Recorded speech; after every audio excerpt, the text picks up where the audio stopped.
Hey, back to Board Check. Appreciate you guys tuning in again this week. First of all, you do notice a new graphic up on the co-host here. I appreciate at Sauce and Biscuits for the great graphic, guys. I really want to do a lot more with this, but for now, this is a great intro. I appreciate everything. Maybe one day we can have you guys on. We'll try to work that out and everything. It's just a phenomenal graphic. I mean, they do really good work up there. You guys need to check them out. They got some great merchandise. Just go check them out right now. But let's jump right into the social media shout out. As you can see, from Roman Mangini, who plays for the KSU Owls, or at row underscore that's THA underscore man, row the man on Twitter. Roman asks, how will the lockout affect fans' interest in the sport, especially in cities like Atlanta that already have a hard time keeping a solid fan base? This is a great question. This is the same reason why the Hockey News and Jeremy Roenick and the Matthew Barnabys of the world, and hopefully us and the No NHL Lockout 12 on Twitter, we're trying to get them to come to their senses and come up with a plan so we can start seeing some hockey, because the longer this goes, the harder it's going to be to get some people to come back. Especially here in Atlanta, we have a lot of fair weather fans that, as long as something's going on or as long as our team's winning a little bit, a lot of us like to show up. But as soon as they start losing or as soon as the interest starts to fade, sometimes it's really hard to get them back. Um, but to answer your question, definitely, I think it's going to affect it a lot. It's not going to be like baseball back in the early 90s, but it's going to take a lot to get them back into it. And what's helping the Atlanta fan base right now is the Gwinnett Gladiators are doing so well. We'll get into more on them, including a recap of their game just a few hours ago. But great question, Roman. I appreciate you asking that particular question. It's going to be really tough, but a lot of these teams are already trying to do the giveaways and gear people up for some of the activities going on so that when the lockout does end, we can just step right into the season and get everything going. And of course, Roman, I do have to give the special shout out. Appreciate you playing wingman for one of our favorite people, Patrick Preventure. Happy birthday, Patrick. He is 22 as of today. And hopefully, Roman is being a nice wingman here and helping Patrick out. Make sure he has a safe and fun holiday and birthday. Let's talk about those Owls. They recently just wrapped up their first half of the season. They are 16 and 0, still just a phenomenal mark. Because this is a tough division, a tough league. There's talent all up and down the place. They do have 30 points. They're at the top of the South Division right now. And we'll just go over some of the stats real quick. Uh, your your leading point scorer right now is Larry Atagoki. Larry just has a phenomenal 45 points right now. That's ridiculous. That's a big time number. There's a tie for the most goals with 17. That's number 61, Justin Day. You might have seen him on SportsCenter. Believe he got number two. Then I think we should get a recount. It should have been number one. And Graham Leadling actually had 17 as well, number 10. Everybody on this team can score, but these guys are really putting up some big points. Larry's actually jumping in with all the assists. He's got 30 assists to lead in that category. And Pat Cormac, sorry, actually has a 9-1 winning percentage right now as far as the goalie is concerned, number 31. Pat, keep putting up the big numbers, man. We really love watching you guys. You guys are just super exciting, and we look forward to a second half of the season. I know I'm going to be at as many games as possible. You guys should come check everybody out, and it's always a great time. Come support the Owls. Let's talk about those Gladiators. Gladiators are 12-4 or 12 and 4 right now with one overtime loss. That's good enough for top of their division, which is the South Division of the Eastern Conference. They have some upcoming games. They have a game this Thursday on Thanksgiving against Orlando. That is their Thanksgiving food drive game. If you can, try to participate with all that kind of things and help the Atlanta Food Bank and everybody else. Try to make sure everybody has a good holiday. That is a 7:05 start against the Orlando Solar Bears. They also play the Solar Bears on Friday. That's a 6:05 start. That's going to be the Black Friday slash Friday friendly.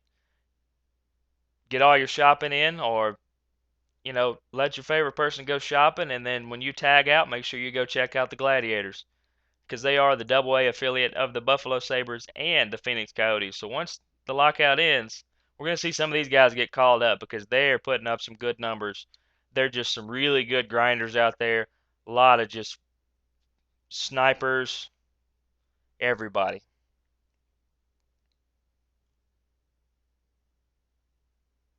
Lockout news. The only thing really to report right now is there was a meeting. There was supposed to be a meeting between the players and the owners on Monday night, but the owners decided to, the players decided to, excuse me, decided to call a meeting, and their meeting ran a little late, so they're actually supposed to meet a little bit today, and all the preliminary reports we're hearing now is that they're supposed to meet later on in the week, even with the holiday, to try to iron some of this out yet. Because every time they get close, it seems like there's a setback. But I think all the pressure that us, the fans, and the media are putting on them right now, that they're going to try to get this done and at least get some sort of conclusion so that we're not just left out in limbo here trying to figure out what we're supposed to do. So keep up all the support, keep hounding them. I know if you check Twitter and a couple of the other accounts, there's information on how you can actually call the league or the players association. Now be nice when you do it. We don't need anybody getting fussed at or anything like that. The best thing to do, just call and just kind of show them the grief and the strife you're going through right now when there's no professional hockey. And thanks to Nico, I am going to start profiling other teams. It's exactly what I say. This is about the fans. This is about you guys. Whatever you guys want to talk about. Nico said one of his favorite teams is Chicago Wolves. Could I mention them a little bit? Absolutely. I've actually been talking on and off with the Wolves part of today anyway. They are now 8-5-0-2 with 18 points. They won a little bit earlier, a 5-3 victory over the Milwaukee Admirals. It was a great game. They are now tied for first in the Midwest Division, which is going to put them right about fifth or sixth overall in the West. But they're right there in the middle of the playoffs. They have a couple upcoming games. Friday, November 23rd, Black Friday, they're going to be at the Grand Rapids Griffins. That's a 6 o'clock game.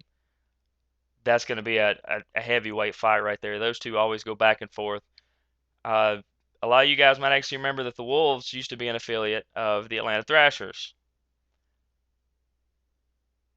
So they always have a high amount of talent and are always going to bring it every game. Saturday, they're November 24th. They're actually going to be at home against the Milwaukee Admirals, the same Admirals they just played tonight. That's going to be a 7 p.m. start.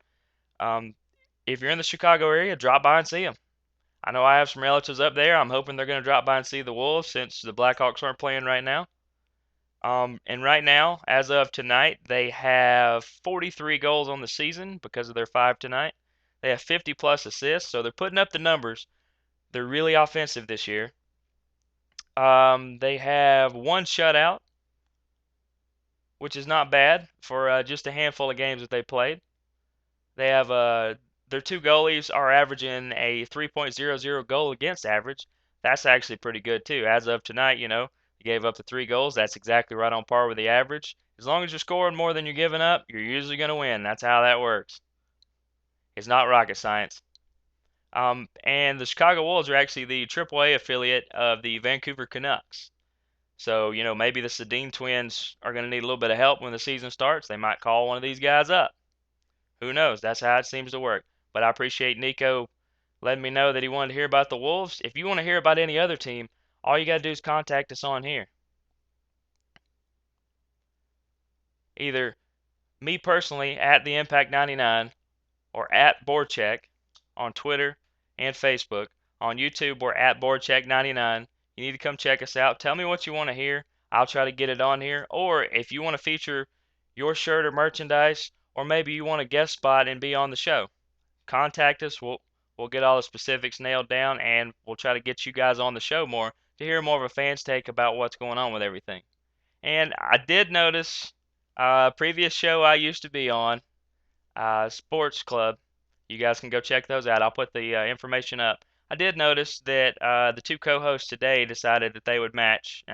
Isn't that cute? They decided they'd match, but they wanted to match for a reason because there's a big game coming up, and I actually had to film this show. I couldn't go help them with their particular show, which I would have liked to, but even being outnumbered like I was, but I can't get out of here without talking about one of the big games coming up, and that's the bowl ineligible, currently undefeated Ohio State Buckeyes against the Michigan Wolverines. And even though the Wolverines keep ping ponging between which quarterback they're going to use, I think they're going to come out on this game because there's a lot more for them to play for. No matter how good the Buckeyes do, they can't, because of the NCAA violations, they're not going to be able to play in a bowl game. So I think the Wolverines are going to take this one. There's no telling how high the score could be because these two love to fight with each other in a good way as far as putting points on the board. We try to keep the violence down. But it's a great NCAA game. I know Georgia Tech has got a big game coming up. Georgia should be able to take that one and move on to the SEC title game. Good luck to everybody involved in all that. But as you can tell, I'm going Michigan on this one, and I think you guys should too. I'm not a betting man, but Michigan's going to take this game against Ohio State, and I would take Georgia over Georgia Tech. We'll see you guys next week. Thanks for tuning in.